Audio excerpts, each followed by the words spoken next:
আমরা চাই আমাদের দাবি দেওয়া যেন দ্রুত মেনে নেওয়া হোক সরকার। পুলিশি হামলার বিচার ও 3 দফা দাবির পক্ষে অবস্থান নিয়ে রাজধানীর কাকরাইল মোড়ে অবরোধ সৃষ্টি করেছেন জগন্নাথ বিশ্ববিদ্যালয়ের শতাধিক শিক্ষার্থী। বৃহস্পতিবার সকাল থেকে আন্দোলনকারীদের এই অবস্থানে পুরো মোড় জুড়ে যান চলাচল বন্ধ হয়ে যায়, ফলে আশপাশের এলাকায় ব্যাপক যানজট সৃষ্টি হয়েছে। বেলা 11:40 পর্যন্ত শিক্ষার্থীরা কাকরাইল মোড়ে অবস্থান করছিলেন। কেউ সড়কে শুয়ে, কেউ বসে প্রতিবাদ জানাচ্ছিলেন। রমনা থানার এসআই আব্দুল কাদের জানান, আন্দোলনকারীরা রাত থেকেই সেখানে অবস্থান করছেন এবং যান চলাচলে বাধা দিচ্ছেন।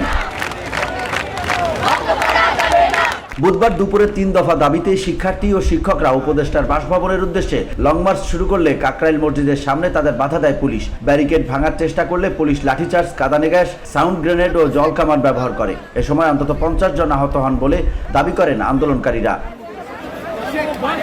পরে বিকেলে প্রায় 200 শিক্ষার্থী কাকরাইলে অবস্থান নেন, যাদের সঙ্গে বিশ্ববিদ্যালয়ের শিক্ষক, উপাচার্য অধ্যাপক মোহাম্মদ রেজাউল করিম এবং কোষাধ্যক্ষ অধ্যাপক সাবিনা শারমিন সহ আরও অনেকে যোগ দেন। তবে পুলিশের পক্ষ থেকে জানানো হয়, যমুনা ভবনের সামনে যাওয়ার অনুমতি নেই, কারণ সেখানে 144 ধারা জারি হয়েছে।